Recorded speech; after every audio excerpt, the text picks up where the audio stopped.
When we want to create what we desire on a soul level in our lives, when we are the co-creators of the life that we want to live, our words are a tool through which we can create that. And when we are sourcing from a clean place, or, as entrepreneurs would say, clean fuel rather than toxic fuel, when we're sourcing from that clarity and from that clean place, we can literally speak our world, our desired world, and our desired goals into being, because it's coming from the purity of our being. It's coming from the purity of our expression. And so you don't have to try to do anything. You don't have to think about it. I'm not thinking about these words. They come through as the wave wants to move. It comes through, as opposed to, have you ever heard people memorizing a script or talking to you like they're thinking about, what should I say right now so that Ben gets what I'm saying, and then the tonality of the voice changes when you go into your head. Yes.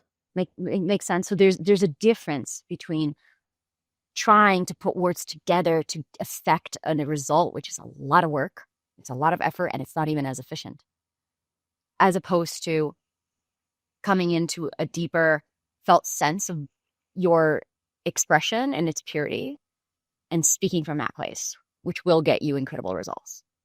Yeah. So one is with agenda, the other is without agenda. Yeah. And I would even say with agenda, and then the other is with intention. Mm. So can you give examples, like modern day or even the historical examples of the stringing together to get you to basically say, I'm bringing you to me, or I'm trying to get you to do something? What are some good examples so that like our audience goes, hey, this is an example of where people are using this linguistics.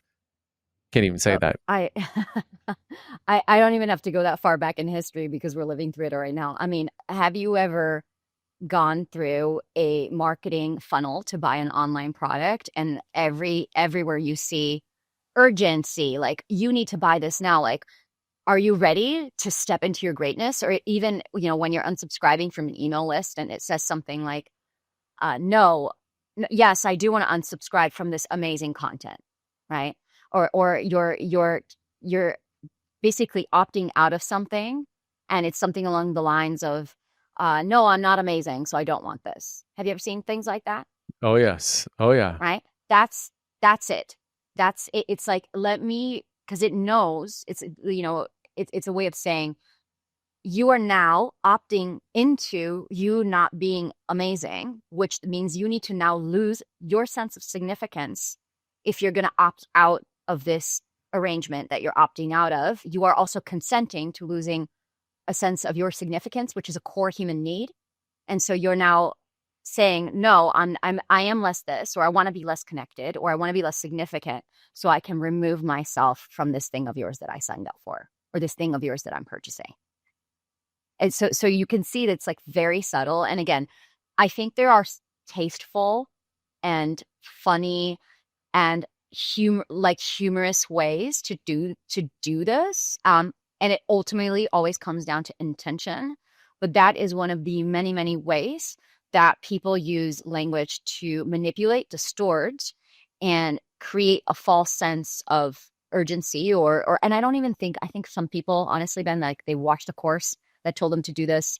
I don't think, people are like, oh, how can I help somebody? How can I make somebody less significant today with the copy that I'm about to put in my opt-out email? I honestly think they might have watched a course that said, do this and it works, and they didn't think about it. But yes, it's one of the many ways that we can use language to manipulate rather than support. So the thing that I keep coming back to is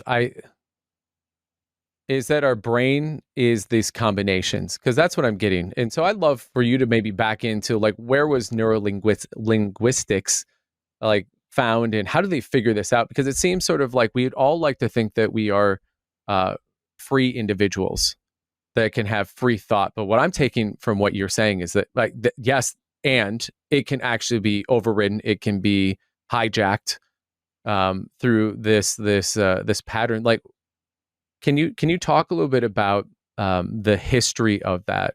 Mm-hmm. Mm-hmm. Yeah. So what I would say is this: we need to think about, again, what are words and what is language? And just from a more brain perspective, your brain, your language is coming from that left brain center, right? Yep. And so when we think about, for example, the right brain, it's the way that it receives information, it communicates is in images and metaphors, in visuals, right? There's the different parts of the brain have different ways of um, processing and receiving information. And so the part of your brain that processes language is not the same as the part of your brain that processes emotions and feelings, like that that limbic system that's like, I feel this way. And that's why have you had moments where you're like, oh my, I feel it. I feel the thing. I want to say the thing and I feel it, but I don't have the words, Yes. right? Because that is a skill set. Formulating the words is crossing the bridge from that space of emotional expression, that intuition space, to actually being able to go into your language center, the prefrontal cortex of your brain, and just being like, like data center. Okay, feeling. This is the feeling. I feel angry. Okay, words. You didn't wash the dishes. Oh wait, hold on. That's not gonna come out right. Like, what was that course that I took? Right. And it's like, I don't like that you did this. Okay, that's not gonna, okay. Go back to the communication course, right? And that's but by the time it has landed into the language center, command center of the brain, like the ship has it's left, I was gonna say the ship has left the building. It's left the harbor, right? And Yeah. it's in another place. And the actual act of bridging the two together is it's a skill that you build, and you do it through practice, just like any other skill you would build, right? It is a skill that you practice, and it's like, how do I put the words to this feeling? How do I put the words to this feeling? How do I put the words to this feeling? So when we look at neurolinguistics, and like, by the way, I am a deep, like, passionate, loving practitioner of neurolinguistic. I am by no means the neurolinguistic leading expert and the authority. I understand it from my experience with it and my studies of it, and my own, deepening with it. And when we look at the output, which is language, the sentence that I'm saying, the words that I'm speaking, that's the output of an entire process. Mm. And so what we can trace is that there's certain ways that we communicate. There's certain things that we say and we speak that reveal to us what are the underlying emotions, processed and unprocessed, they're coming through that language, right? Mm-hmm. It's showing us, like, it is the kind of like, you take the sentence you're saying and I double click on it, and then it takes me into, okay, this is how Ben is feeling. He's feeling a little, it seems like there's a little bit of an unprocessed fear there. It feels like he's saying things like passive aggressiveness, right? I want to come up with an example because it's better to like to give you an example Yeah. than it is for me to just kind of tell you about the science of it. So something like, okay, really simple. So let's say you and I got in a fight earlier today, Yep. and you're like, Celine, what do you want for dinner? I'm like, well, I don't know. I guess that I want tacos or something because last time you didn't want to get them.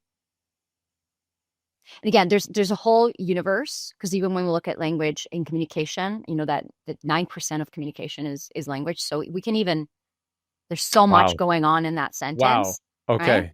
Yeah. There's tonality, there's body language, there's energy, there's in between the lines. But if we just put that on ice for a second and we just look at the 9% of what I just said to you, if we just if I typed it for you and you didn't even see my body language, can you tell something's going on in my psyche just by that Yeah. sentence?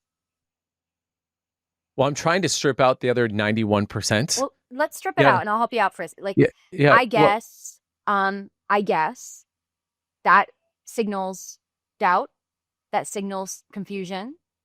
And then the add on, well, because last time you didn't want it. yes. That's Yep. passive aggressiveness. That's unprocessed anger right there.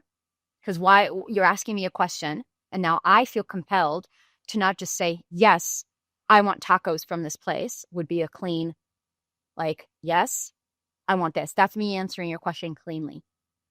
But instead, I guess self-doubt, insecurity, da da da da da. Yeah, because you didn't last time. Completely unnecessary information, but I felt compelled to add that at the end of the sentence, which is telling something about me and my subconscious and how I'm feeling inside.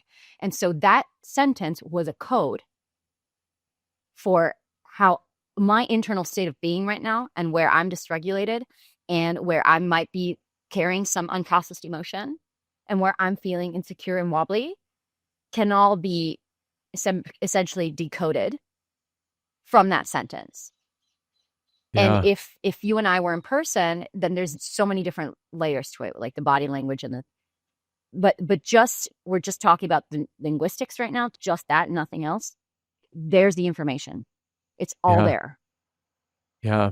What's you talked about fuel, about like clean fuel versus like dirty fuel. And I just had the realization that our words are like the exhaust system of our mental, emotional, and spiritual engines. Mm, yeah, you got it.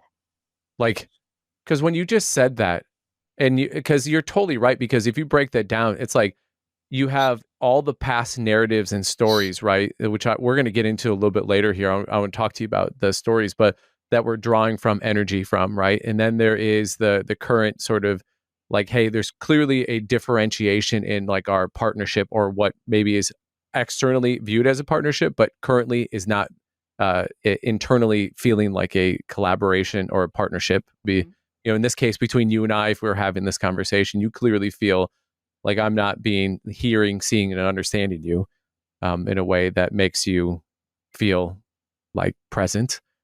Um, that is amazing. So, I know those, and I've heard these things, but that's crazy. Like the words that we say is that there's the spoken, and then there's the unspoken. It's like an iceberg, honestly. Mm-hmm. Mm-hmm. Mm-hmm. You got it. You got it. I'm curious. Can you go back to then? So I think a lot of people can resonate with the deluge. It's not just sort of like we sometimes get like the side that's that kind of like I'm trying to get you to do something.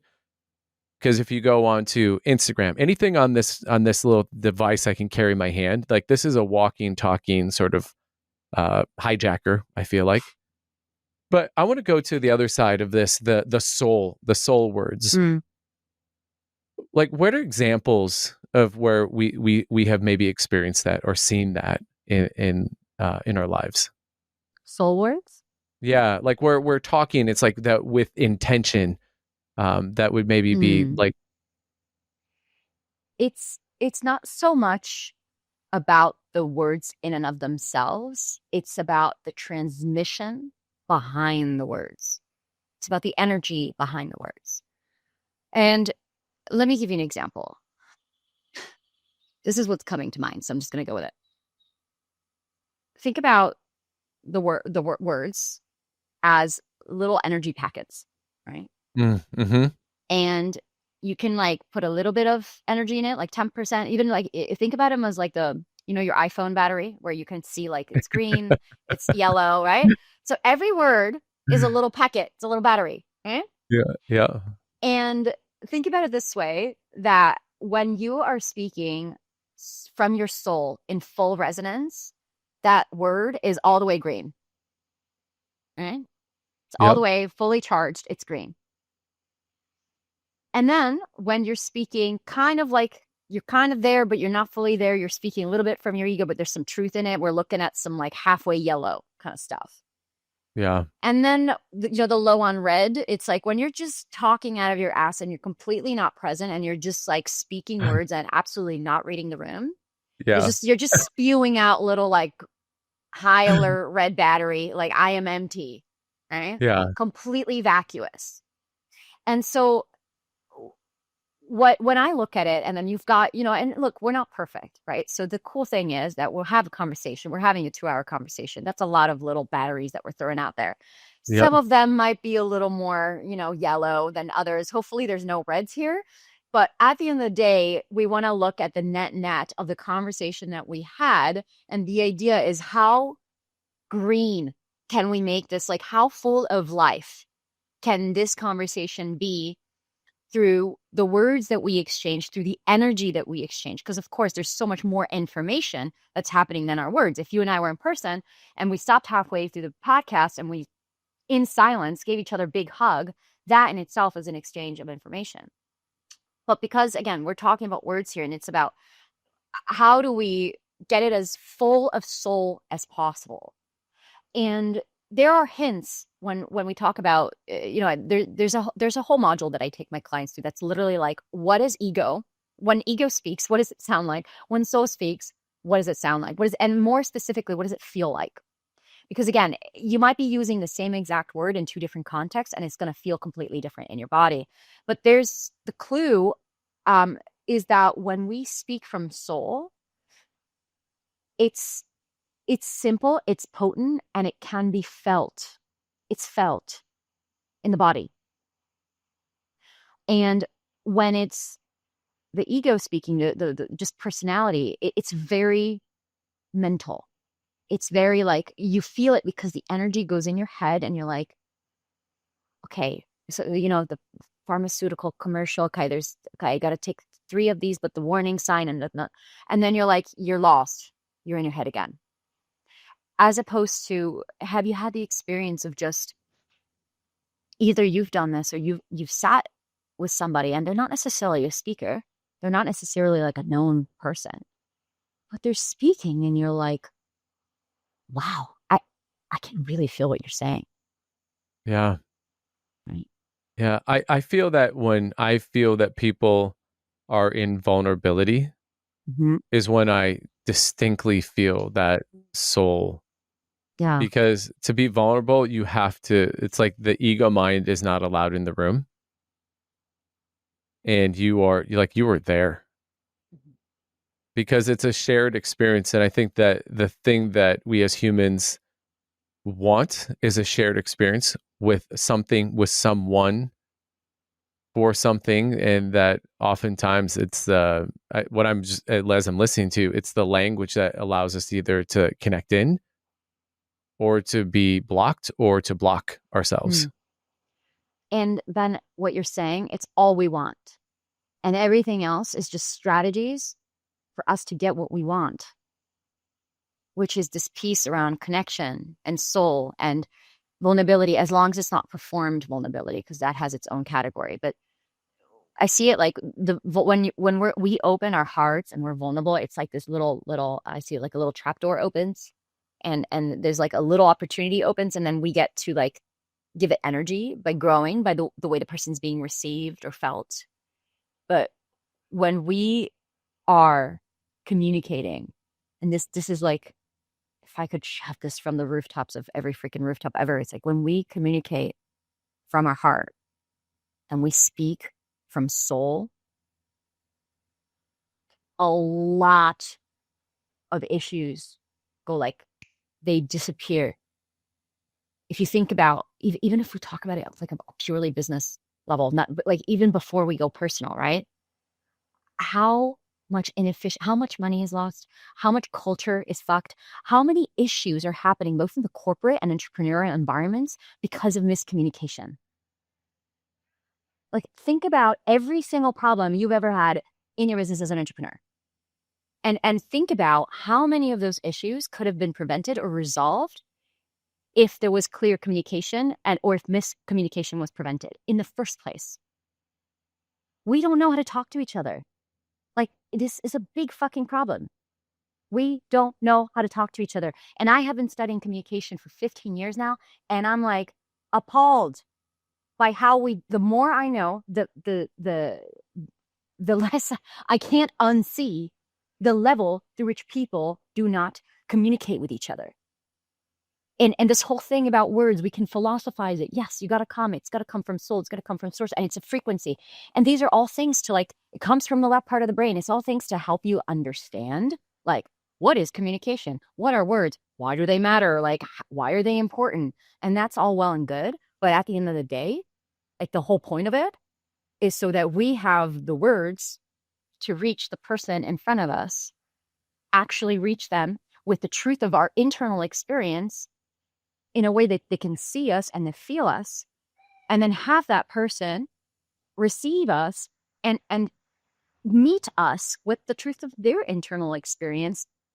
And then we're happy because we're communicating and we're in relationship, which is what this whole freaking human thing is about in the first place. Yeah.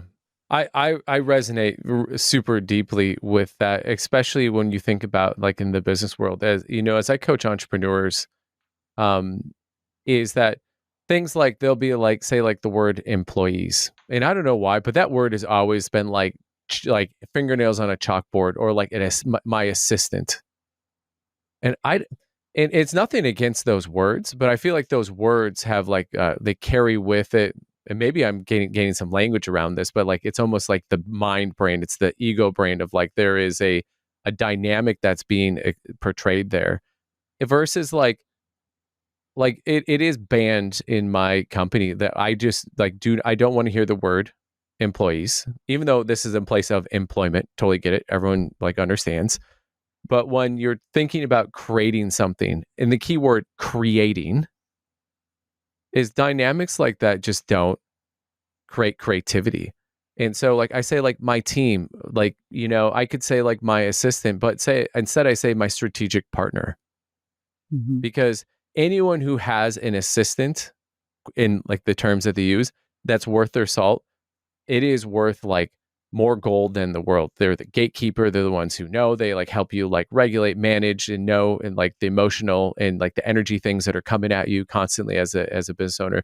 But yeah, and I've seen firsthand when people, I go, hey, I want you to try an experiment here. Instead of referring to them as your assistant, refer to them as your strategic partner and just see what happens.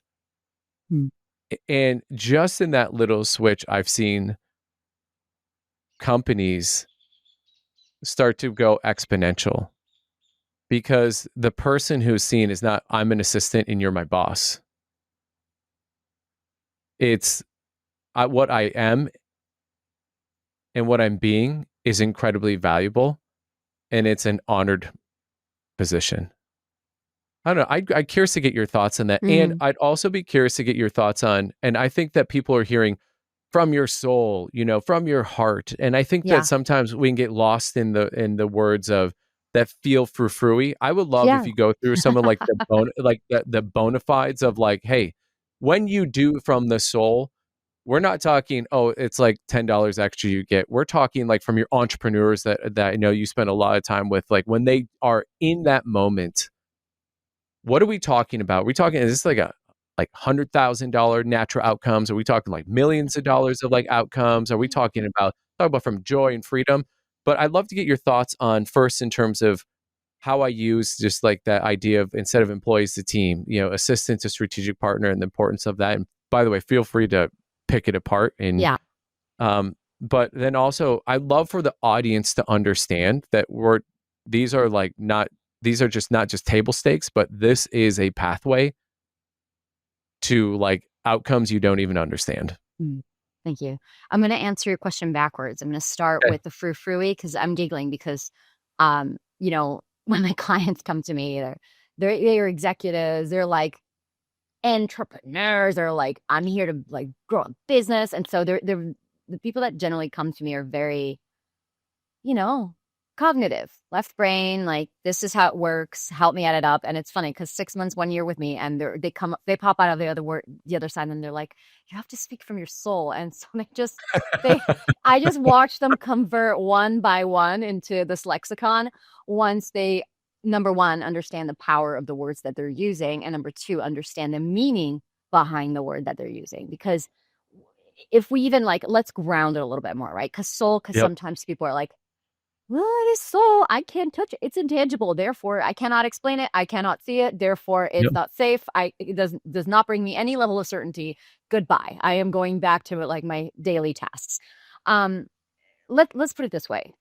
So, can we agree? There's two hemispheres to the brain. Like, is that Yes. cool? I Yeah. think. We Yep. we both need. Can we agree we need them both? Yes. Okay. So, have you ever worked out? Yes. Okay. Would you agree with me that if you start going to the gym and you're just basically like working out your left arm and you're just working out your left brain and you just leave the whole right side alone, you're going to look a little weird, but you're also probably going to have some problems like skeletal issues. Like the body's not going to like having half of your body jacked. Would you agree with me? Yeah, I'll look like Sean Astin from 51st Dates, where he, only does Yeah. the one side. Yeah. And incredibly unhealthy for you on just like a purely physical level, right? Yep. So the brain is not different. If you are consistently exercising one part of the brain, the left side of the brain, and you are neglecting the right side of the brain, then you are not using your full mental like capacity. You're not operating at your highest possible levels, right?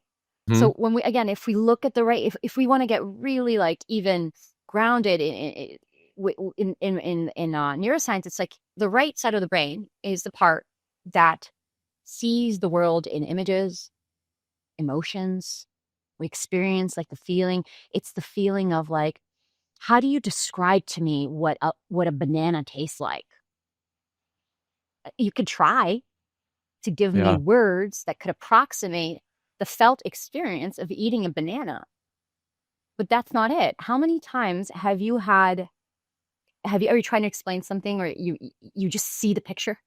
Yes. You feel it, or you Yes. see, or you go out and you're asking a question of life. You ask God, like, oh, God, what do I need my next move to be, or my next hire, or whatever. And then you get like a photo, an image of a hummingbird, and you're like, oh, that's the person, right? Like, what, you're gonna go hire a hummingbird? Or something about the hummingbird, it communicated to you what it is, the feeling of how you want to feel, and now you go translate that into a job description. Yes. And so it's about exercise. When we think about soul, and I'm not saying this conversation, soul lives in your right brain hemisphere. That's a whole other rabbit hole we can go on another time. But just to like make it really accessible, is Yep. that these are the ways that soul expresses. It's that feeling, it's the intuition. And the benefits of that is, have you ever been in flow state in your work? Oh yeah. Are you more productive than when you're checking off boxes on your to-do list? Yeah. When I'm in flow state, I feel inevitable. Right. Time disappears. You feel connected to something bigger than Yes. yourself. Yes. And information moves through you faster than you can possibly mentally process it. It's not a thought. You can't think about it. You can't think your way into flow state. You become it. You tap into it. So we've all experienced what it feels like to be operating from soul. We've all had this experience. It feels like flow state. It feels like these more like right brain hemisphere activities, like when you're dancing. If you love her dancing, you're dancing and you lose yourself in the music and you feel the music moving you, right? It's a moment where you've looked out into the sunset and you're just so indescribably moved by the beauty of, like, that's not adding to your bottom line. There's no ROI on watching the sunrise, right? Hmm. It's the smell of little baby's hands. Like, Hmm. these are not quantifiable experiences. They are deeply emotional, they're deeply felt. And the only thing we could possibly do is try to put some words on it so someone else can understand the magnificence of what just happened. That's what poetry is. That's what literature is. It's like, I'm trying to like explain to you what it feels like to love this person. But these are all the words I can come up with. And even then, even in those words, you read them and you feel the transmission. You feel the wave, the shock wave of what that person felt, even though you never met them. This is soul. Yep. And when we look at it from a business standpoint, and the frou-frou, there's nothing fucking frou-frou about it all when you actually understand what you are doing, which is you are bridging the gap between your right hemisphere and your left brain. You're strengthening both. You're supporting, you're working together, because the more you exercise your ability to take experiences, put them into words, take the words, put them into experiences, and actually like bridge the gap, and not just become left dominated, but like be ambidextrous and like strong on both sides, your creative side, your flow state, and you're entering flow state with all the knowledge that you already acquired from reading the book or going to the mastermind. And now you're taking that knowledge, you're processing it, but then you're just letting it go, and letting yourself be taken by something that's bigger than you. Yes, you are going to make more money. Yes, you're going to attract clients with a lot more ease. Yes, your business is going to grow. All of that, because the capacity and the lens of perception, which you are perceiving the same exact problems. You ever heard the quote? I think it was Einstein, that you can't solve a problem from the same level of consciousness as what created it. Mm. Well, the level of consciousness it was created in is your left brain trying to be like, trying to crack this thing. How do I fix this? How do I do this? And you keep going around in circles. But then you step away and you take your kid to the park and you go watch sunrise. You just let yourself flow. The idea comes and you know what to do.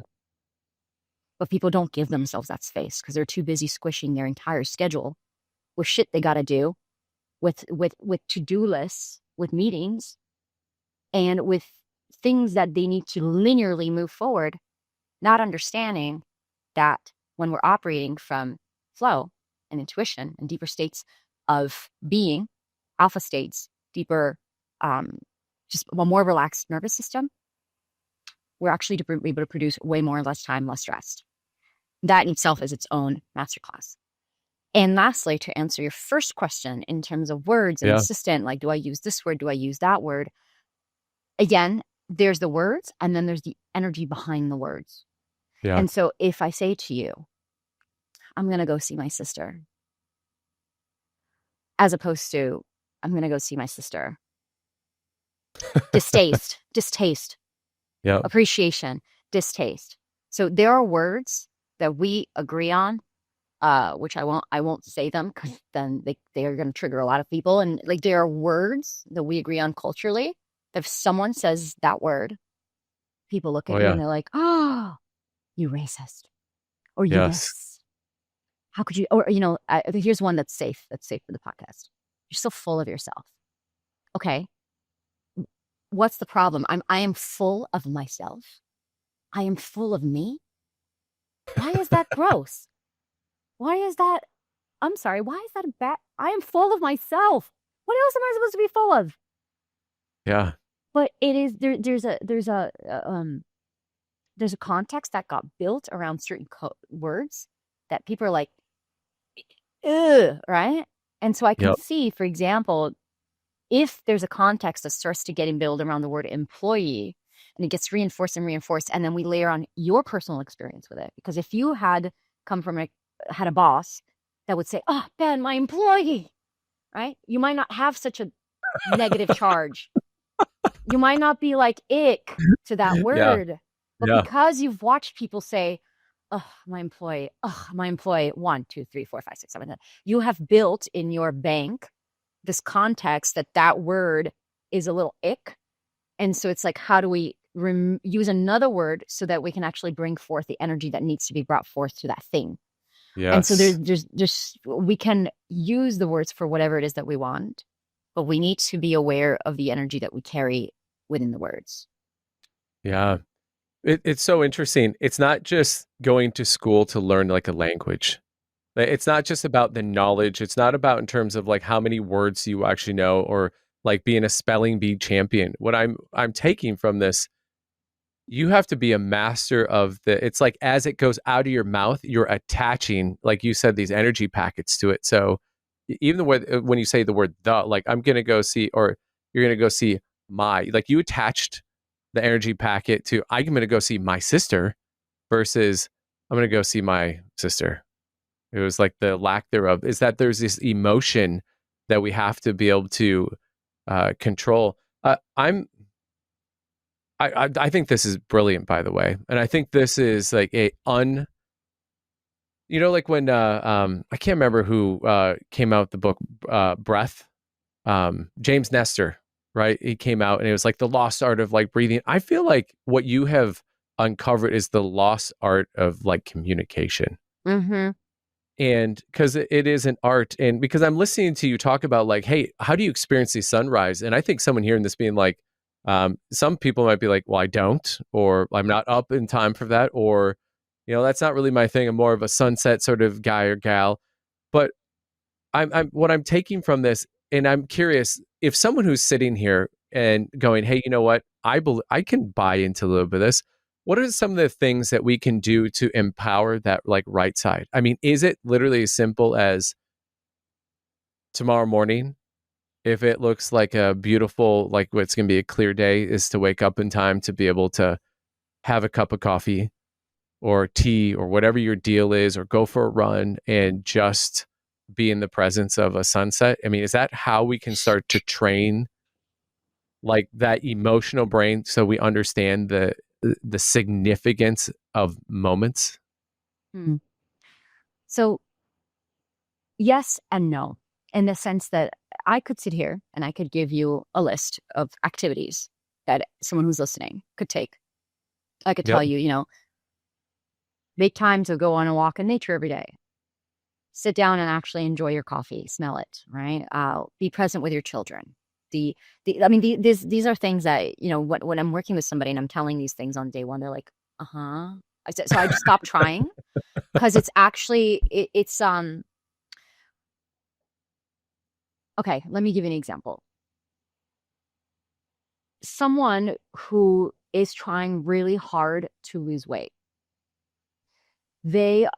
considering it's intelligent person that has done people who are listening to this, okay? Like Yep. there's a baseline of Yep. where we're operating here. And Yep. it's like you're trying to lose weight, you're trying to lose weight, you're trying to lose weight. Like, but you're pretty clear, like calories in, calories. It's not hard. The equation is not a difficult thing. It's calories in, calories out, right? It's like eat healthier than you eat crap. Nutrients. Look at your nutrient intake. Move your body, go to the gym this many times. Like it's like you've read the things, you've done the courses. It is not a mystery what you need to do in order to lose weight Yeah. in a healthy way, right? Yep. And yet you don't do it. Why? Right? And so with these big things around, I'm trying to lose weight and I can't lose it. I'm trying to attract a partner, I can't attract them, or like this, or with business, it would be I'm trying to like I've hit an income cap, I can't do it. I'm trying to get out there, I'm trying to put myself out there, and I can't do it. It's not really like hey, you need to get out and watch the sunset or whatever more problem. That's that's a tactic. Sorry, that's not even a Yep. strategy. It's a tactic Tactic. that you can Yep. take. But is this actually a deeper thing than that, which is it's an identity issue? Mm. Because as someone who's struggling to lose weight starts to look within and starts to look at what are the belief systems that keep you like believing that that you're going to look a certain way. Like, what do you believe in? What are your thoughts?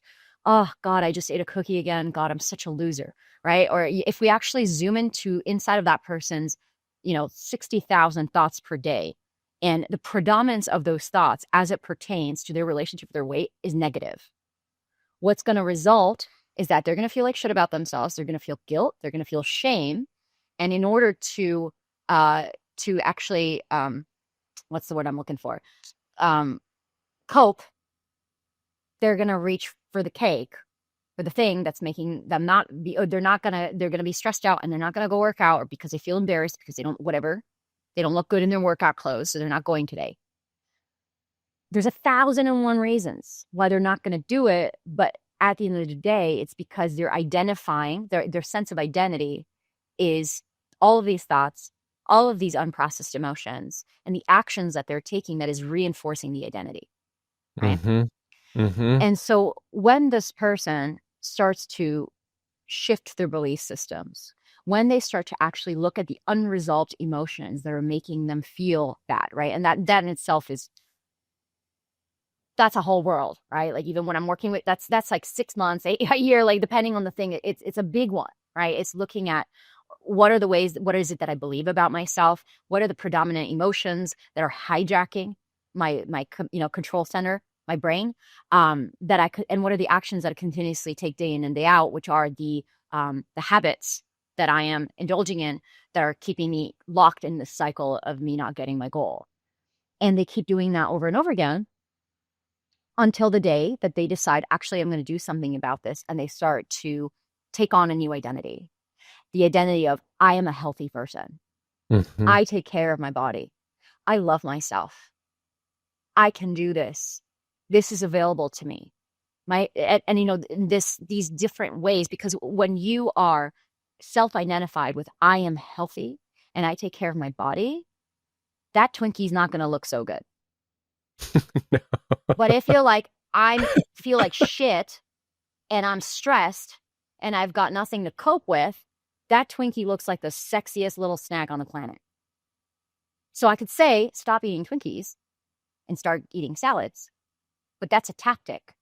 Yep. And it doesn't resolve the underlying issue, which is you actually need to look at what are the thoughts, what are the emotions, and what are the actions that are you're taking that are reinforcing the old identity. And you actually need to take action to shift. And so if I were to prescribe something, it's not like smell your coffee and, play with all of that, great tactics. And I can give you so many for your specific life, but it's really about, you need to look at what is the identity that you're running that's keeping you locked in a state that you don't currently want to be in. And what are the beliefs that need to change?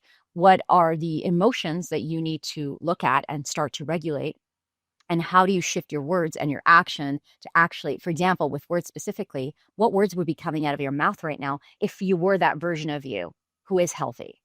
Would you say, I can't do it, or I don't feel like it? Is that the words that are going to come out of your mouth? Or is it, I'm capable, and of course I can, I'm healthy? All right. And so and then to bring it all into a more digestible plane is this. One of the most incredible tools that we have in our hands as human beings that are as old as time, that allows us to bridge this gap between right brain and left brain and really start to shift our identity and change ourselves, is actually one that all of us know, which is storytelling. And what is storytelling? Storytelling is how we use words to convey emotion. I mean, look at this conversation. How many times have I told you a story to land the concept that I was explaining intellectually? Yeah. Right? How many times has that been used as a way for the penny to drop, for the thing that is being, okay, what is this thing? Oh, the person who wanted to lose, got it, it's in, right? And this, we can take this in many different directions, but the gist of it is the stories that we tell, it's how we bridge from expression, like internal world to external world. And it's how we get to use words to create something that's bigger than us. I love everything you're saying. It's one of the reasons why I actually wanted to start with words, because I think it's the thing that I've heard people talk about stories. There's a lot of different companies that talk about stories, but I think about like how you are thinking about this is there's an artistry in the words and the power in the words, and that the identity that you're actually powering all of those words with as you are speaking them, and the intention that you are speaking them, and the intention of how you're actually expecting them to land, I just think is such an underrated and lost art that I don't hear a lot of people talking about, that in especially in the entrepreneurial way. Because I think that entrepreneurs are like what can change the world, right? They're the ones that are bringing the change in. And I also think that especially in this day and age, when you look at like the third rail that most people want to talk about, politics, right? In terms of identities and how people say or don't say, and there's a lot of art that I think could be taken from what you're talking about. But I want to transition, because you actually brought up storytelling, and one of the things I had read that you had talked about in part of the transition that you see in working with your clients and especially your coaching clients, is this idea of moving from a mind-centered life to a heart-centered one, and the transformation that became possible. And I love this line. I love this line that you wrote to me, is when you stop resisting your story and started working with it. Mm-hmm. I just thought that was so simply elegant and beautiful, because so often we have a story There's a story that we love to tell about ourselves. There's a story that maybe is actually the one that is running that we aren't even aware of it, right? That's running in the subconscious. So there's that story that we have around each one of our identities that we either tell, we've been told, or there's an external narrative and story that's happening. I would love if you dove into this, especially from the masterclass you just gave us around words. Mm-hmm. Let's Mm-hmm. talk about that, because I think that it is the most underrated thing. And there's a lot of brands out there that say, well, use your story for, to pull people in, right? Which, and I'm not hearing you say that. I'm hearing you say this. No, no. Let's refigure and rejigger your engine so that it can have unlimited power. Mm-hmm. And maybe I missed Mm-hmm. like reading that, but can you dive into that and Yeah. unpack that for us? So to answer that question, I'm going to tell you a story. Oh, all right. All right. So, when I started doing this work over a decade ago now, and helping entrepreneurs to tell their story, they were coming to me and they wanted help with and at the time, I was doing something. Well, I'll tell you the story and then you'll know why. Yeah. So at the time I was more focused on like the PR facing. I'll help you, understand what is the story for your book. I'll help you nail your story for your Forbes article. And there was many Forbes articles that I both wrote and then helped produce to like really help these thought leaders to be seen and to be like, this is my story. Like, oh, Ben Laws. Oh, that's a story. I would be the one helping you craft what that story was, right? Yep. And I started more so in the like, I'll help you get featured in these incredible, not featured, but like, I'll help you write the story that goes in Business Insider and Entrepreneur. On stage, you're going on stage on a Tony Robbins stage, like, let's nail your story, right? And I was doing this and I was doing it really well in the sense that it got me a lot of traction really, really early in my career because I've always had the sense like I could just sit with somebody and just pull it out. And I just knew. Well, here's the thing then. When I started to, one of the things I noticed that I didn't have my understanding was hindsight is I got the TEDx talk, but it wasn't by applying. I got the Forbes article, but it wasn't by trying to get it or paying for it. And I would start to get all the very things that my clients wanted to have. I was receiving them very organically. Very like, it's like I'm talking to you right now. And then tomorrow you're like, hey, Celine, I've got the stage for you to speak on, right? Like it wasn't like I need to go in this application and like feel it out and try. And I was like, okay, this is really weird because then they would ask me, how did you do that? And I'm like, okay, I got to explain to them that it was the story, but how I did it wasn't the story. So it was like, it was very confusing to me back then.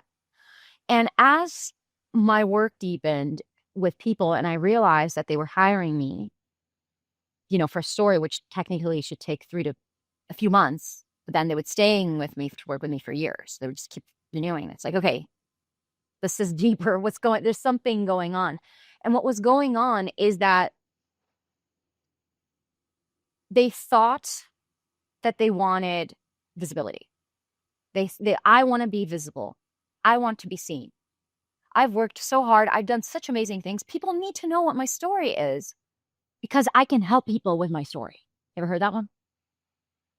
I want to be more visible. I want to be more seen. What's my angle? What's my story? What's my unique thing, ability? And how do I like translate that into my message?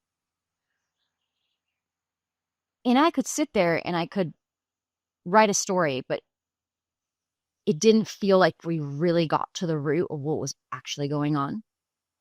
And it started to keep me up at night because I didn't feel, even though I would deliver them this incredible, output and they'd be really happy with it. I was like, we're not done. There's more here.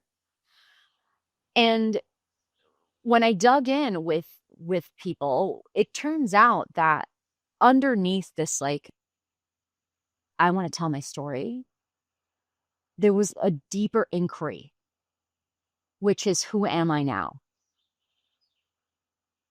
And I noticed that I need to tell my story. I want to tell my story. It was and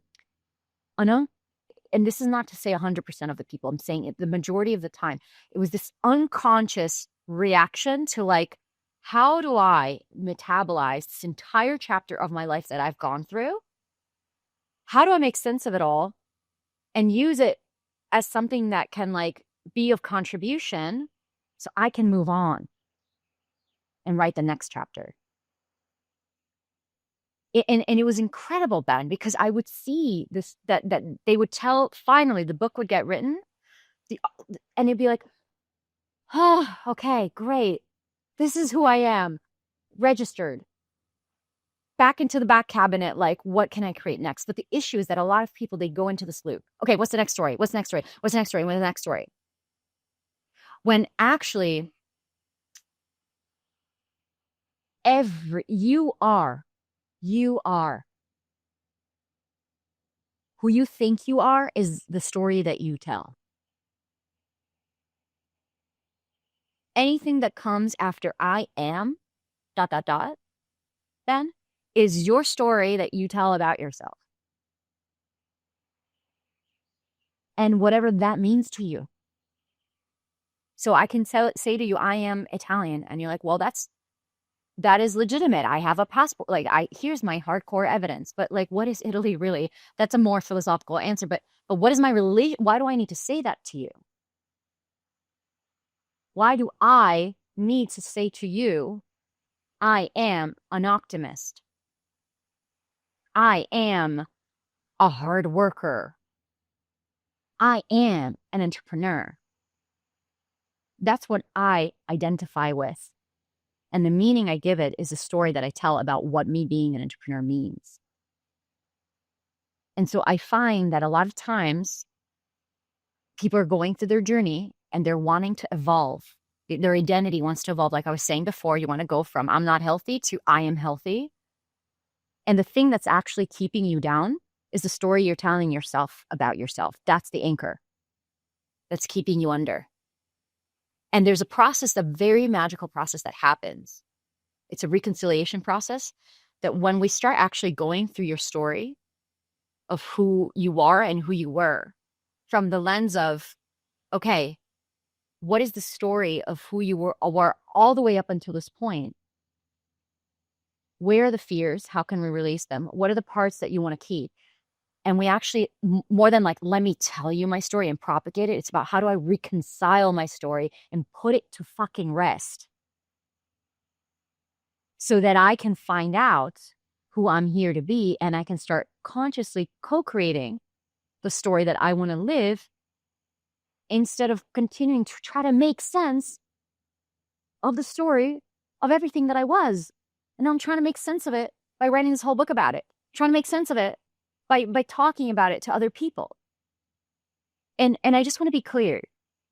I'm not saying there's something like when you write a book, when you write your TEDx talk, your whatever, your visibility from that intentional space of I have metabolized my story, I have actually made peace with it. And here is the gold that comes out of it. And you don't need any of the baggage. It is a completely different story that's being told because it's a transmission as opposed to I need to tell my story so that you know about it. So I feel like I'm being seen, I'm being validated. And I feel like my story matters for everything that I lived and everything I've become. Completely different energy.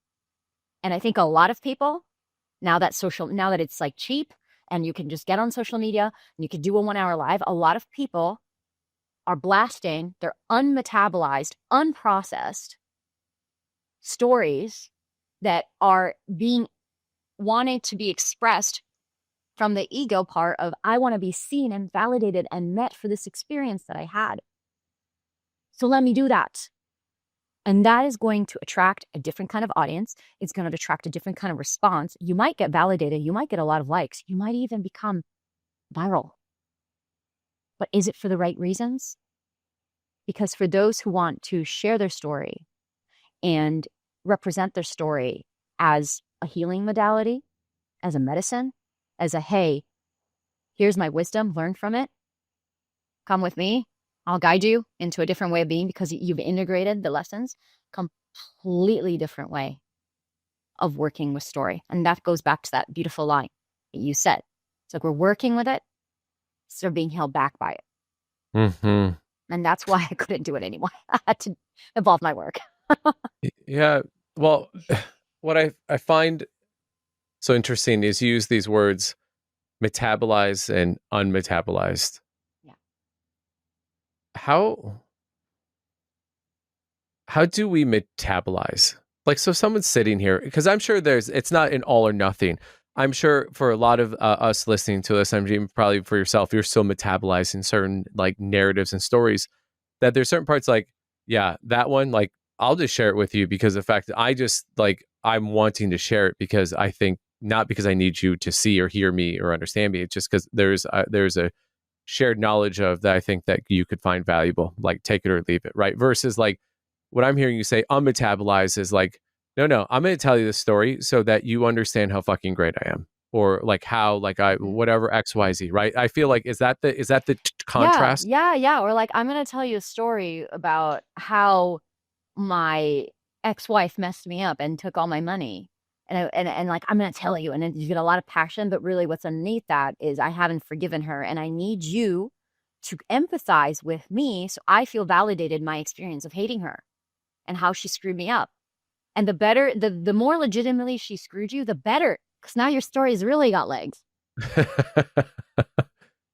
So Huh? so these are like the stories that you often hear in terms of either amongst friends or like family or even coworkers. Oh, It's sort of like that feels like it's salacious. It could be like it has like some sort of it's got the full arc. You know, I was the hero and then I came saw and then I was let down and well, let me make it even more humble because it's not always that we want to get I just want to be clear that our need to be validated is a very human need. yep. Like if I I got my wallet stolen in July, and if I'm like you and I are just getting in the green room, like Ben, yeah, I'm good. It's just like I had to spend all day at the police station yesterday because I fucking got my wallet stolen, man. Like, and you're like, oh my God, I'm so sorry. Like, you just validated me. And it wasn't like it was a point of it was connection. Like thanks, thanks, Ben, for like giving a shit about my unprocessed story of having my wallet stolen and like actually empathizing with me and giving me the validation to know that I was wrong. Right. So it's not necessarily a bad thing. It's more about when it becomes a maladaptive um pattern that gets in the way of us doing what we're here to do for impact and for what we're here to contribute as entrepreneurs and executives, whoever's listening to this on the planet. So let me give you a really tangible example. Yep. So I had, and this is something my client talks about a lot, which is I had a client. She was back then, she was Fortune 150 executive, and she was in the process of writing her book. She had been stuck on 17 years. She had been writing her book, 17 freaking years. Okay. And Wow. she was like right there. She hired a co-author. She was right there, like one chapter, one freaking chapter. She couldn't write it. And she kept saying, she thought, oh, it's writer's block. It's writer's block. Anyway, long story short, she hired me. We worked together 2 sessions. She finished the chapter. Oh, what happened?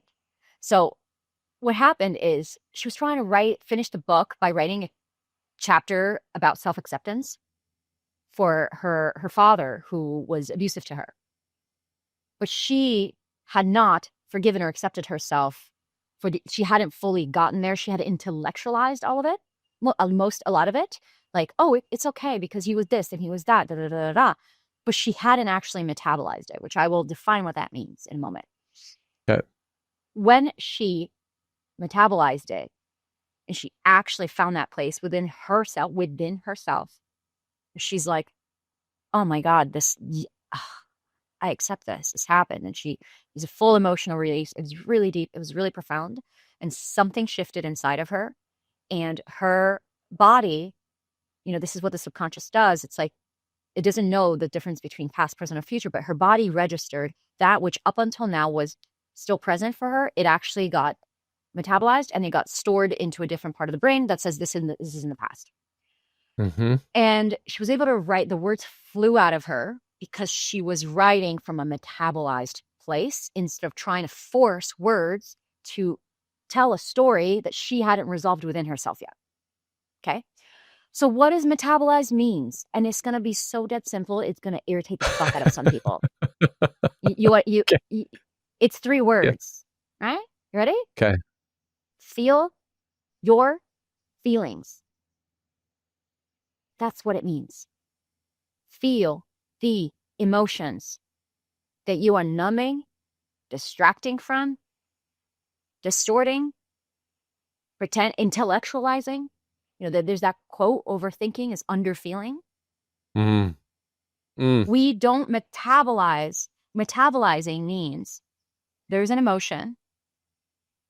You had an experience. There's an emotion. It got stuck in the body. And the way that it gets unstuck is you got to go back to that moment. You got to go back to that emotion. You got to feel it all the way to the bottom of the barrel. And when you feel it all the way to the bottom of the barrel, the body says, oh, this is complete.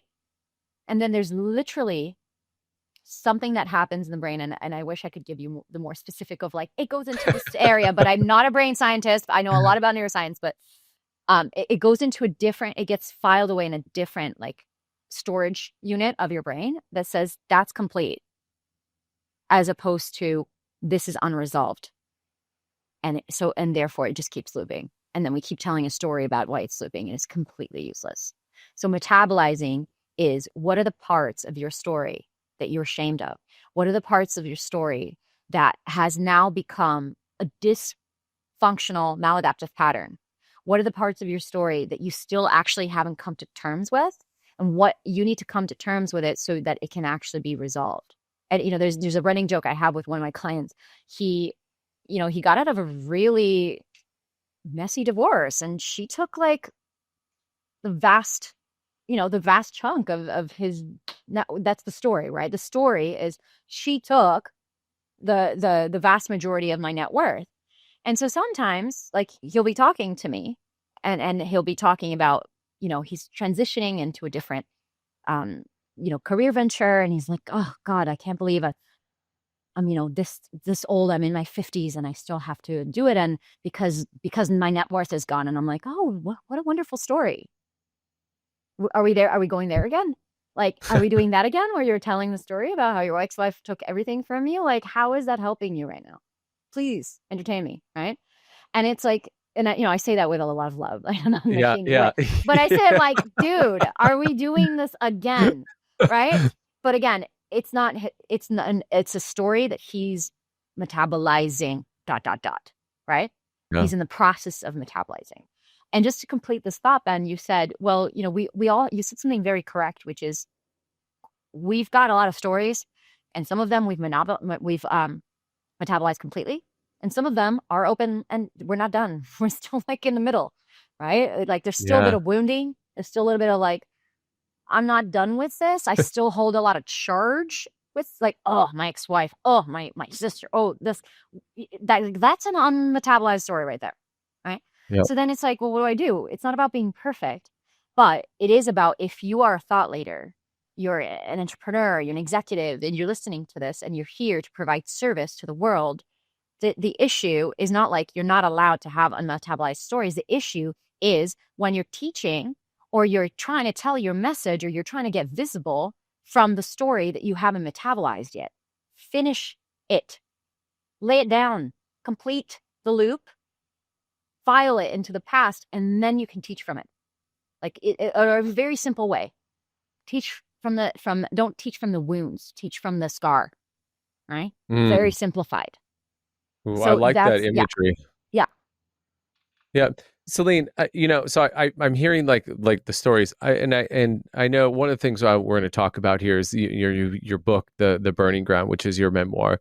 So obviously you're telling your own story. I would love if you would share with the audience what was a wound that you were teaching from versus a scar that like you had to go through that allowed you to unlock something like not just like, well, and then I lost 30 pounds. Like, but like, what was the thing that like you felt like, because obviously you clearly had a skill and a talent for you to be able to go, that, oh, and if we just put it a little bit like this, put a little bit of sauce on it, like, oh, yep, that is going to land. That is like, that's hot. Right. And before. And then obviously you were doing something in yourself where it's like, oh, hey, do like TEDx talk and, in Forbes. But I feel like so often the things as we as entrepreneurs bring to the world are things that we have had to like suffer ourselves, which is why we are like, we have the solutions that we have, or we have the awareness of what we have, or we know that, oh, that would make a really good story, because we are either really good liars or storytellers ourselves about the things. And so I would love if you would share, if you'd be willing, something like that is like really like meaningfully tangible to you, of like what was a story that you had to like forgive, metabolize, excavate, distill, that allowed you to really unlock this next version of Celine. I love that question. So I'll start answering it by sharing with you what I know in hindsight Mm. that I did not know back then as I was living this. Okay. And so I used to think about story as this linear progression, and even studying Joseph Campbell from earlier stages of my consciousness, because his work, I realized now that I read it again, I'm like, okay, he actually did. I didn't get it all the way, but like I used to think like, okay, there's this bell curve, right? Like it's like you have your story, you start the context, and then you rise, and there's action, there's rising action, and there's a climax, there's a payoff for the audience, and then you have like a resolution, and you come back down, and that is the holy grail of how you tell a story. You see it in every book, you see it in Hollywood. It's a framework that I would take to help entrepreneurs to really like map out their hero's journey throughout their career. And then I consequently I would see that for myself as well.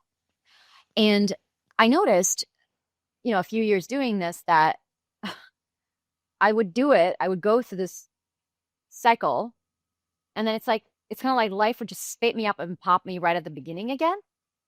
And I would do it again. And I'll give you more tangible examples in a moment. And I'm like, what the fuck? And then I go through the hero's journey again.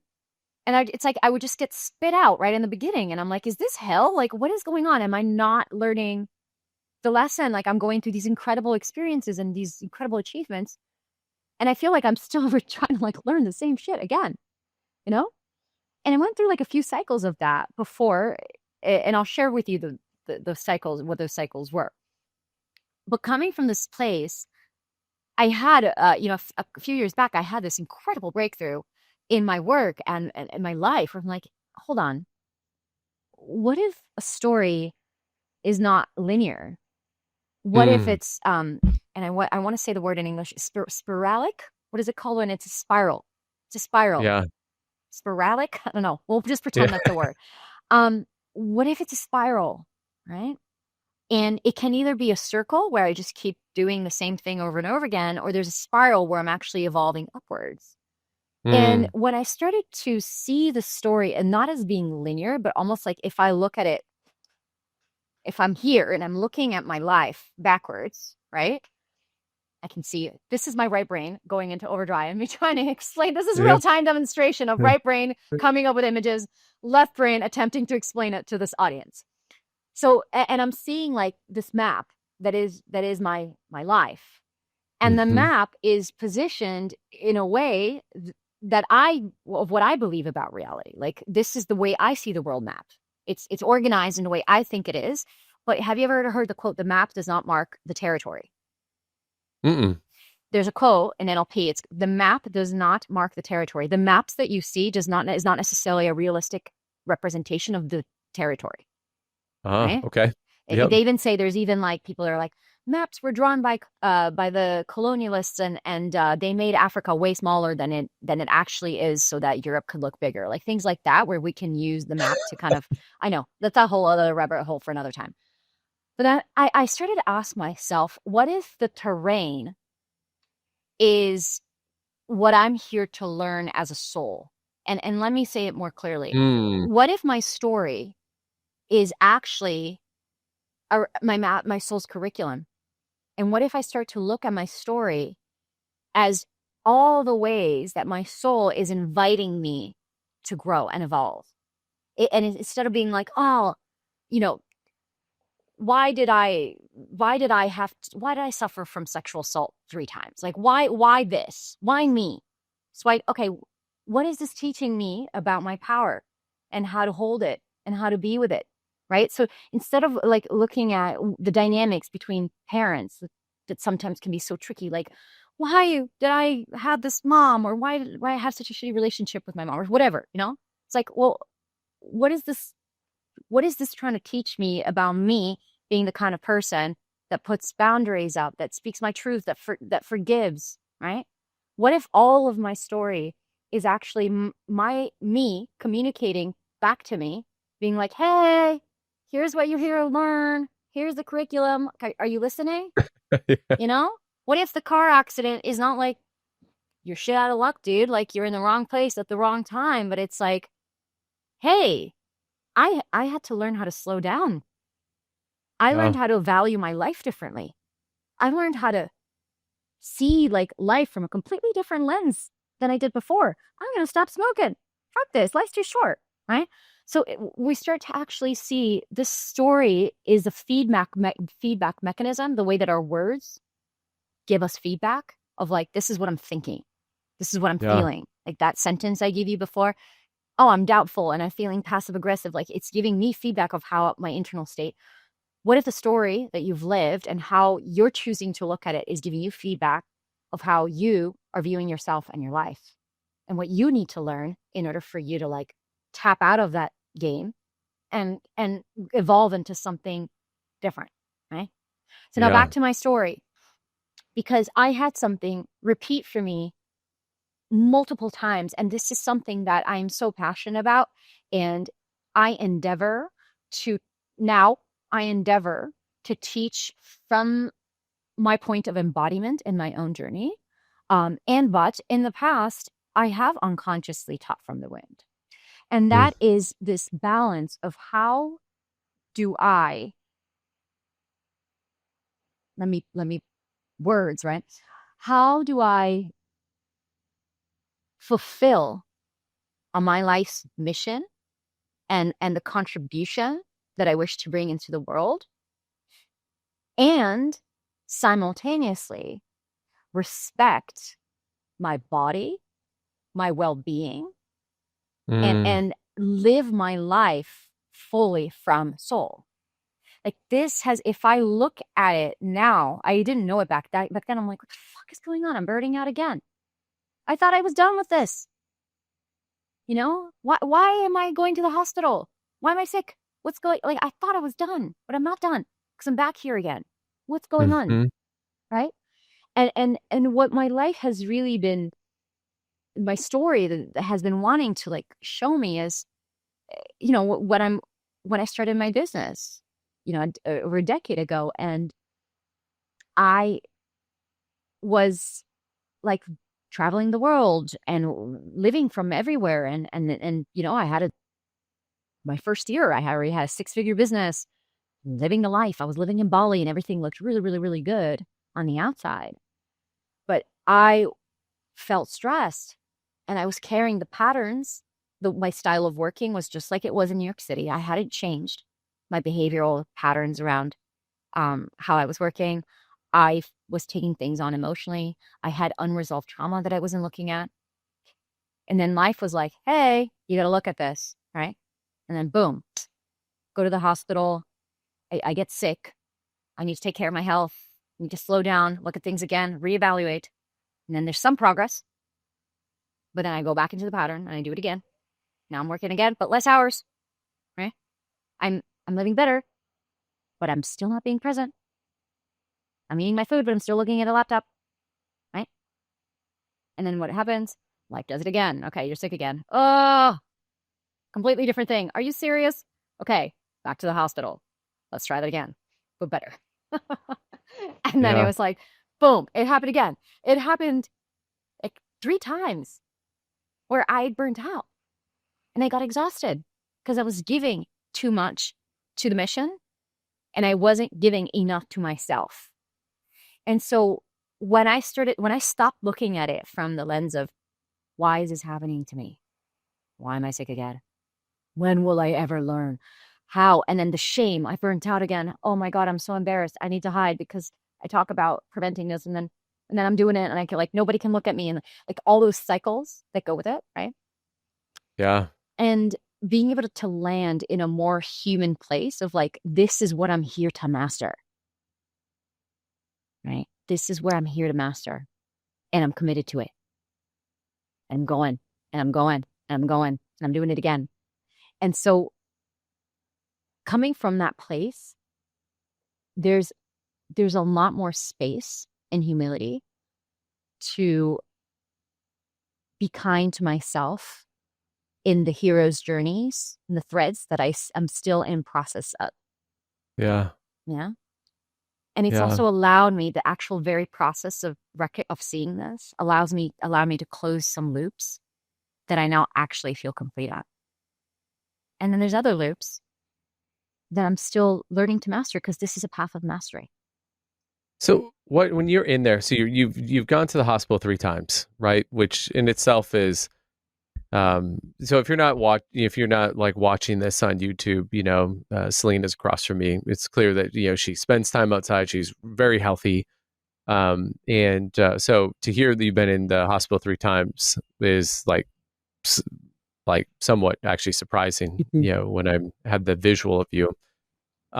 But what happened though? Like, so it was like Groundhog Day, right? Like the movie with Bill Murray, right? He just keeps waking up um and uh like what did you have to slay, or what did you have to remetabolize? What was like the specific moment where you were like, fuck, Celine, wake up? Mm. I had a couple of those specific moments, and I did something about it, but I didn't all the way about it, right? And I think it's important because we look for those aha and then everything changed moments, and Yeah. sometimes we have them, Yeah. sometimes we don't. But what I would say happened is the relentless commitment to breaking through to the other side and liberating myself from the cycles that kept me moving in the direction where the best way I can describe it is, it dawned on me. It's like, Hmm. oh, and it was like this very subtle and soft, like, I need to go take a walk today. This is very important for me. It was a very like subtle, I'm gonna have a doctor, and I'm just gonna meet with a doctor every 6 weeks. Not because I don't have health issues. I'm actually very healthy now and vibrant, but I meet with my doctor to like optimize my health every 6 weeks. Right? Like I'm meeting with her to be like, okay, this is the supplement, really like it. It's like refining my energy. Okay, I want to sleep a little bit better. Like it's proactive. Like, how can I take care of me rather than like, oh shit, like, oh man, like I need to catch up on this issue. So it was really about, I would say, oh, God, it's gonna sound so cheesy, but really, what I'm really describing is the journey to self-love and self-acceptance. That's what I'm really getting at in I, like non-technical terms, right? That's what this is. And remember what I said about identity. When I love myself, I treat myself better. And loving myself is not like, oh, the tank, okay, great. There's like 100 units of love. I have all 100 in the tank today. I love myself. We're good, right? Like, anyone who's loved anyone, which I hope on this podcast, that you just love it's not a box that fills up. It's this infinite, like, and then I love you more, and then I love you more, and then there's more love, and then there's more love. So it's really about how do we increase our capacity for love. And to me, this whole like me not taking care of myself, or me wanting to like serve and be on a mission and help others, it was coming from this underlying wound of, I'm not enough. And I'm not enough. I'm not lovable as I am, you know. Um I need to perform in order to receive love. I need to like make sure that I'm giving to you so I can like prove to you my value, right? yeah. And all of that very simply put, comes from our childhood, right? And so until we actually, and I see so many high performing entrepreneurs fall into this trap, like how many of them have built 7, 8, 9, whatever plus figure empires off the toxic fuel of I'm not enough. I need to prove myself. Or, some of them is like, I'm going to show my father that I'm not a loser, or like, I'm going to finally earn my mother's love, or whatever the story is for the individual. And this is what it was for me. And so as life began to signal to me, hey, you're in the hospital, that is information. I'm like, oh, Yeah. fuck, I can't ignore that. Okay. And I started to actually dialogue with my story, with my life. Started to realize that nothing was happening to me. It's actually a very fair feedback cycle that I'm engaging in. And I started Yeah. to see that ultimately what it boils down to is I need to learn how to love myself. Mm. And that was my journey. And as I learned and am learning ... to Yeah. love myself and to take care of me and to really show up for me and have a mission, and how do I hold both? Then it's like that identity thing that I was saying, where I'm not negotiating with myself to go on a walk anymore. It's like I want to do it because it's good for me. I want to sleep 8 hours because it feels good. I want to eat food from the earth that has nutrients in it because I feel better when I do it. Yeah. When I was listening to you, the word that kept popping into my head was love, and then you brought it all home. And it doing this podcast. I mean, I've talked to like lots of different like subject lines, but it almost always seems come back to when we look at like the underlying core ingredient for the success that we're all looking for. And by the way, the success we're all looking for isn't 8, 9 figure. We think that that's what it is, but I think the success we're looking for is to find that umami of joy.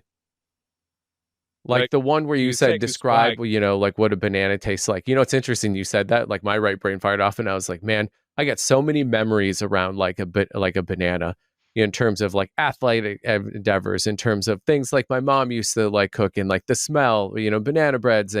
But when you think about and you talk about this underlying piece of like joy, it is a derivative of love. And Celinne, I'm really happy you talked about your struggle of like wanting to prove something.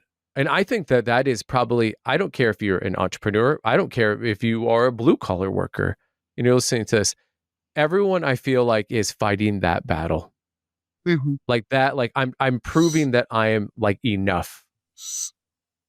And I'm curious because you've had a front row seat to watching a lot of stories unwind, edit, repurpose, rewrite, the second edition of the book coming out, right? Sort of like process. Why is that so prevalent? So I'm curious. I mean, even for like you're clearly getting lots of like feedback loop of like, you're fucking crushing it. Like, you're getting asked to do these things. Like these more and more people are asking you to do these things. Like from your perspective in your own journey, what was it about your childhood that kept coming back, and what do you see like that you see, maybe is there a through line that you see across majority of the people that you are like having to help re-edit and rebind their second edition? Mm-hmm. So then the thorough line is bigger than my story or even this conversation, which is the systems that we are being brought up when are not supporting healthy, happy, thriving, nervous system regulated humans, right? Because I could sit here and talk to you about, oh, my trauma in my childhood, and I grew up this way. And then you could tell me a little about your trauma in your childhood, and you grew up this way, and we can bond about it. But I think there's a bigger inquiry at hand here. And this is, again, it's a whole rabbit hole in and of itself. And I appreciate that what I'm about to say is a really big topic. But I will mention it because you're asking, right? And this is like, we're looking at a system where, I mean, like, look at modern day life right now, right? We've got the rise of technology, has all its benefits, but what it's also doing, it's training us.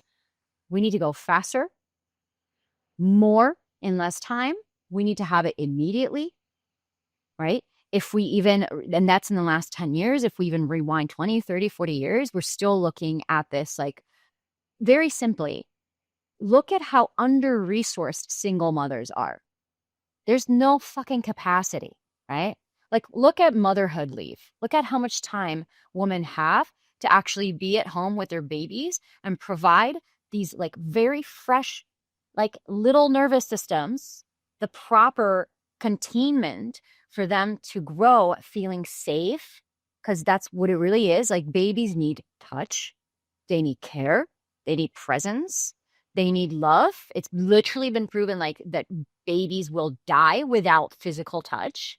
Like there's like, we need co-regulation, right? And if we look at the first 3 years of a child's life, those are the most formative years that will set us up for our entire adulthood, because this is where we are learning how to co-regulate with mother, the nervous system, or caregiver, how to feel safe in our bodies, how to feel safe in our experience of the world, how to feel like we belong, right? But then now we're giving 2 weeks, whatever, or I don't even know what it is in the US, but it's just horrific what they're doing, especially in the American system. I know in Europe it's a little bit better, but there's like, it's not enough, right? We look at how women who we like, children are meant to be raised by a parent and a father and an auntie and an uncle. Like they're like, parents are meant to have support. They're not meant to be in an apartment box, not knowing who any of their neighbors are, isolated from the rest of their family. Like they're meant to have support. Even two people is not a lot for what, like, the work and the responsibility that a child brings. But then you have two people, but that they're working their 70-hour weeks. And like, yes, now the kid doesn't have a kid to grow up, and the babysitter comes and babysitter molests the kid, and now the kid doesn't know what to do with themselves. And then that kid grows up into this like entrepreneur with a chip on his shoulder, whose mom didn't love him, or his father was never around because he was working all the time. And behold comes the story of, I'm not good enough and I'm not worthy, right? But the thing is that it's actually quite simple, which is the way that we are taught from the very beginning to regulate our nervous system, to communicate and to view and relate to the world, and the meaning that we give to the world is why are we, we are living in a world where, let me put it this way, just in your day-to-day, would you agree with me that what you focus on expands? Yes, Right? 100%. So in the day-to-day, you have 60 to 70,000 thoughts. And if more than 51% of those thoughts are about how you're late once again, you're behind on your bills, your kid just disrespected you, fuck, I'm such a loser because I wore that shirt and now like is not the right shirt that I'd be wearing. Whatever the fuck thoughts are, right? And now what we're doing is we're living the majority of our life in scarcity, in deficit, in I don't have enough. And we're Mm-hmm. disconnected from abundance, from I have enough, I am enough, I'm loved. We continue to focus our energy on how not enough we are. What are we going to get? A reality where we're not enough. And what I found in my journey, and like I want to be, I want a disclaimer that I'm not like, oh, and then I found this and everything was fine. Like I found this after 13 years of like consistent searching, and I'm still working with it. But I realized that now that I'm a grown adult and I've done my trauma work and I've looked inside, it's actually as simple as being like, oh, there's a negative thought, switch. Oh, there's another one, switch. Oh, I'm telling myself I'm not worthy again. Okay, let's look at all the ways I am worthy. This. Okay, I'm feeling bad about money. Okay, let's think about all the ways that money helped me this week. Okay, great. And it's just about actually learning how to train and shift your focus towards I that which love you this. desire. And if you want, like, because I know we were talking about tactics, but here's a very practical tool that anyone can literally start doing tonight, and it's going to move the needle for them. You know how they tell you to do like a gratitude list every night, and like, just make a list Yeah. of all the things you're grateful for. I was like, that kind of got me here, but I was like, okay, I'm grateful, love my life, but this, I need a little bit of a turbocharge here. And what I started to do every evening is I make a list of everything that happened that day that filled my soul, and I want to anchor it into my memory. I want to keep it. And I will, in great detail, say, this night I watched the moon rise and it was blood orange. And I felt the awe of watching just the orange on the ocean. And I felt really small and really big. And I literally cannot believe that I watched the moon rise out of the ocean the way that a sun would rise for sunrise. Like, how is that possible? I love my life. So that is one thing I would write in my little journal. And then I would Mm-hmm. write, I really love that I went out to lunch with my friend and she picked up the bill. Like, I felt really cool. Like, I felt like she really cares for me. That was really sweet. Like, there was no expectation. Like, look at how provided I am. Like, look at how I'm constantly receiving. Mm. And so I will take the thing I'm grateful for and I will fill it all the way, the battery, all the little battery, I'll fill it all the way to green and I will maximize it so it gets stored as a memory in my body, a joyful memory of like a life-giving experience. And I like to do that at least 51% of the time. As long as I've got 51% or more positive, joyful, like I want to remember this memories, than the ways that I'm not doing good by myself. If it's 51% today, I fucking won. I did it. Because it's all you need to build up the momentum of being more in abundance and expansion than you are in scarcity and not enoughness. And then it's like that one push up. Like you do one, like I'm 51%, I might as well just like go to 60. Oh, I might as well just go to the gym and like 80% the fuck out of my day. You know what I mean? Yeah. And it starts to train my brain to constantly be scanning for like, what's the memory I'm going to write about tonight? Like, what's the memory that I am keeping in my data bank? And then when a not good memory comes up, I'm like, that's crap. I'm not going to focus on that. I'm good. And you'll find that just doing that is like already, it's so healing because you can stop Mm-hmm. focusing on all your trauma and all the things like you got to like, and your dad did this to you and did this. And it's like, let's focus on everything that's going right now because you are not in survival state. Like you're good. You've got food on the table. You have a smartphone. Like you're fine. We're fine. We're good. We're okay. Like let's be more okay than we're not. Yeah. Well, I super appreciate that. I had done um traveling a lot out to the West Coast to do some coaching. So obviously put me through some airports, and I had remembered when Tim Ferriss's Tools of Titans book came out. I don't know if you remember that. But it's like all of his musings he put together for himself, and he's like, actually, this is a pretty incredible thing. Maybe the world might want to have it. But there was this little like expose portion in there. It maybe took like a third of a page, talked about loving thoughts, and um, and it said, hey, you should, this might be something you want to do. Just like if you come across someone, or even if you don't even know, just imagine someone you don't even know, and just think about for 10 seconds all the most loving things you could think about them. And I love what you're talking about because you're doing it to yourself. Like this exercise is like for 51% of the time, right? Like as these things are coming up, it's not like I'm being avoidant. I'm putting my head in the sand about like the trauma. It's like, no, like you still have to handle your trauma and the shit that comes in your life. But what I found was when I started doing that, my brain stopped looking for the traumas in my life and it started looking for the abundance. And then I started finding that all of a sudden, the thing I like to say is that I stopped chasing it, things started chasing me. And then you start doing it to like other aspects in your life. Um and and I'm curious, when you started doing that, like when we originally set up this podcast, like I don't even know, maybe a book was in your brain, but you hadn't really thought about. But we set this podcast up. We set it up in a time frame, and literally before we actually like got on, you're like, actually, I have a book that's coming out. Like this was not planned, and it really was not planned. Just for the audience, it was not planned.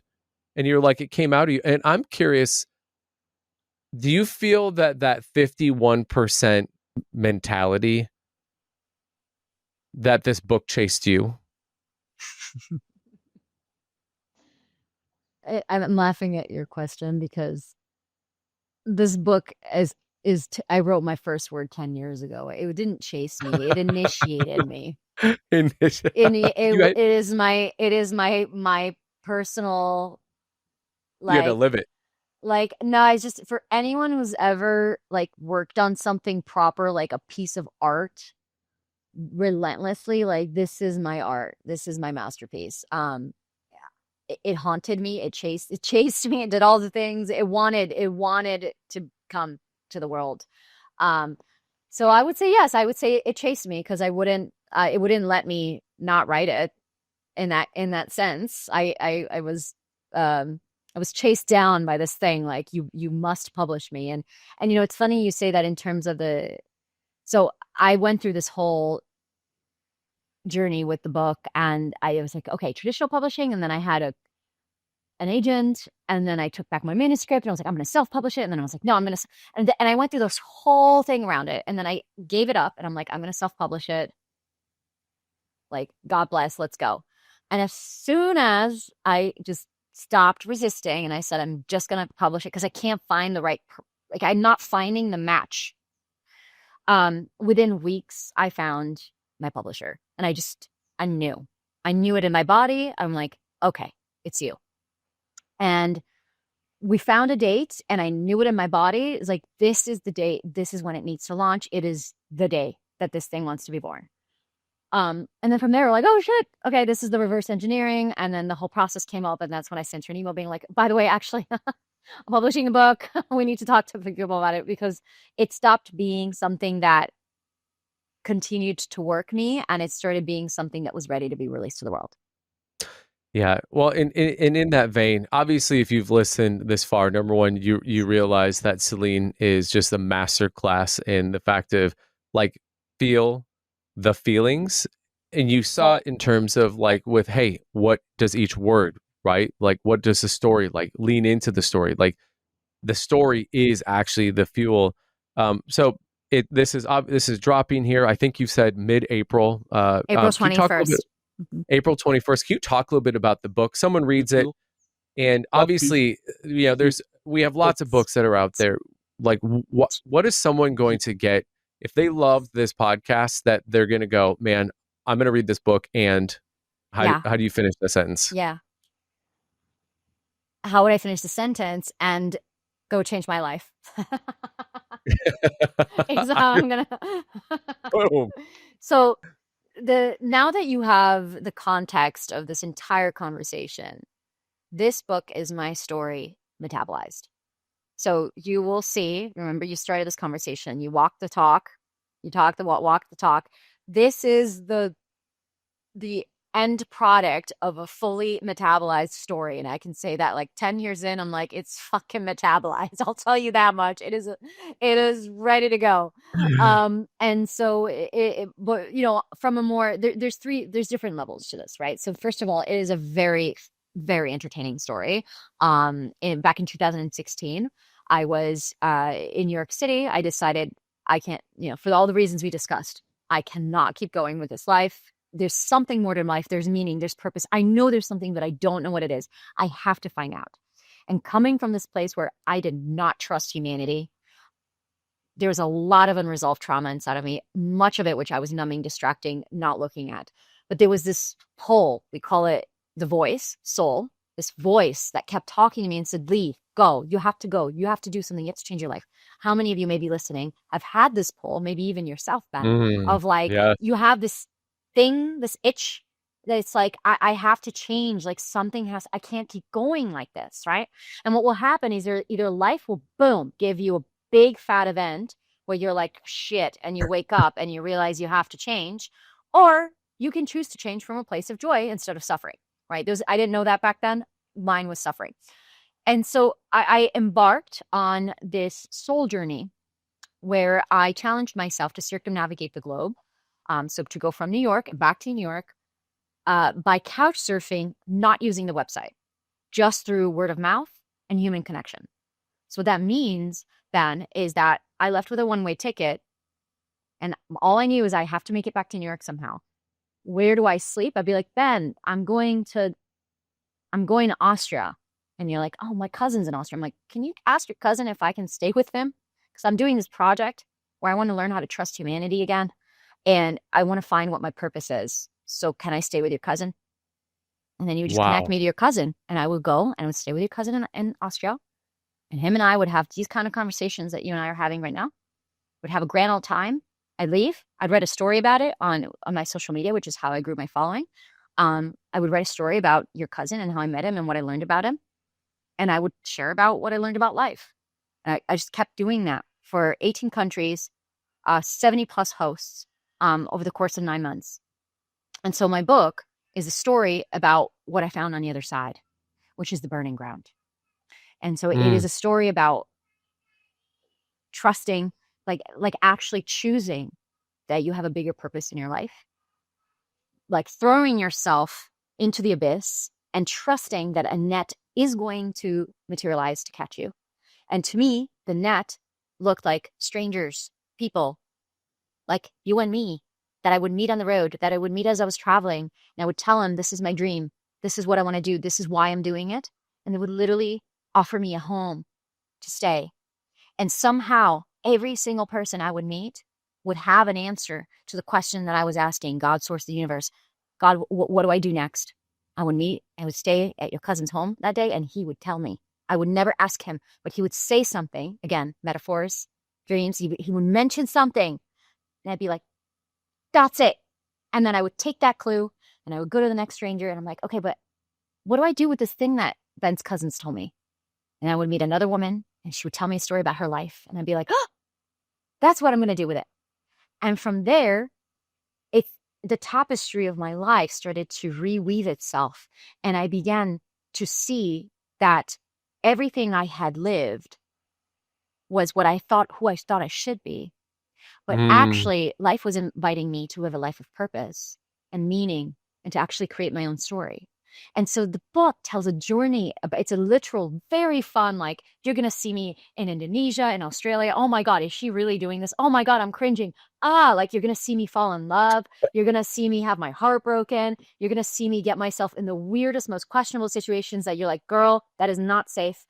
And you're going to see how through every step of the way, I shed a layer of myself.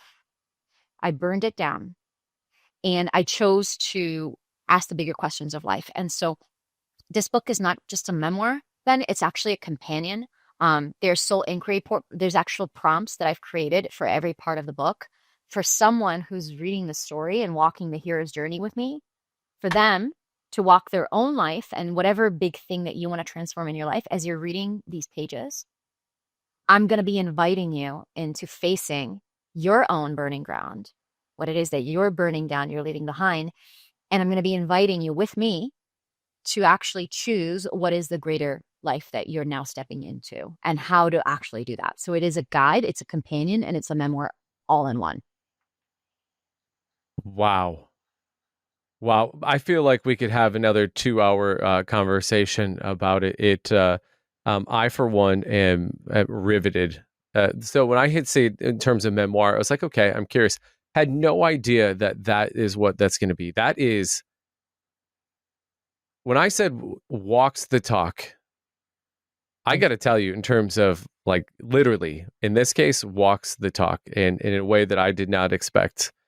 Uh, Celine, this has been just an absolute joy having you on. You have like a zest for love, and it comes through in the fact of your dedication to the art of like words and the ability and the impact of people transitioning their story into actually meaning and acceptance and forgiveness. Um, if people want to know more about you, obviously you talked about the book, which drops on April 21st. But where can they find you? And if you are an entrepreneur or a growth minded individual or an executive or someone who goes, you know what, something that Celine talked about really struck a chord with me, and I could use a guide. Where can they find you? Like obviously they can read the book and that's great. But if they go, man, I want more, I want one-on-one, I want whatever Celine is serving. where do they go? Mhm. The super easy way is they go to my website first and foremost. So the only important thing is spelling it correctly. CELINNEDACOSTA. So CelineDaCosta.com. And there you can learn more about me. There's a contact form. You can reach out to me, and you can also learn about my private coaching as well as my Articulate program, which is where, for those of you who are listening and you really want to learn the art of weaving words in a way that drives forward communication, and also from a purely professional standpoint, is going to advance you just simply by the way that you are able to articulate your mission, your vision into the world in a way that actually resonates. I have an entire program that teaches that. So you're welcome to take a look. And then for my book launch, yes, it's April 21st. And by the time this drops, you'll have in the show notes, you'll have the link, but make sure you pre-order the book, because for those of you who pre-order the book, you are going to be getting some incredible gifts, guided meditation, guides. Like, I'm going to be going all out in terms of blowing out the value of what you receive when you pre-order the book. So I would definitely encourage you to get on that. Come on. That's amazing. You are an absolute joy, Celinne. And even though I absolutely butchered your last name in the beautiful way that you put it, thanks for showing up here full heart and just in full soul. And as you may or may not know, I like our guests to leave our audience with the last thought, question, call to action, ripple. So what would you leave our audience with? What comes to me as I'm actually listening to you, Ben, my answer is inspired by you, which is, we've just spent, or invested rather, 2 hours speaking about the power of words and power of storytelling, articulation. We just went on a whole entire journey with it, right? But none of this would have been made possible if there wasn't someone deeply present, aware, listening, engaging, curious on the other side. And so all the wisdom that we have inside is enabled by they who are listening.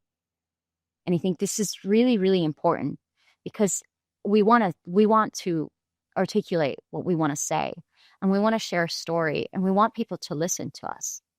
But at the end of the day, everything I said to you, Ben, I could not have sat in my own room with a recording camera and have touched any of this alchemical gold at the level at which I was able to do if it wasn't for you presencing this with me. Oh. Right? And so for anyone who's listening, and you're listening to Ben's podcast specifically, it's because you love the guy. And so, it's yes, I don't actually even know you that well, but I feel you. And me being able to feel you is allowed me to open up. And so remember, as you are in your own journey of storytelling and articulation and expressing yourself, you will be as talented and gifted as your capacity to deeply receive another, to deeply listen to another. And remember that as you're able to create the kind of space and container to let someone else express themselves in the fullness of their heart, that actually gives you the words to be able to express yourself in the fullness of your words. So it is symbiotic. And thank you for listening and allowing me to deliver this beautiful expression that was made possible through your presence. Oh, well, you made my presence super easy to be here. And thank you for the kind words. I very much appreciate that. Celinne, thank you for being here. It's been an absolute pleasure. Thank you. Listening. A big thanks to Elation Lab for the production and creative design.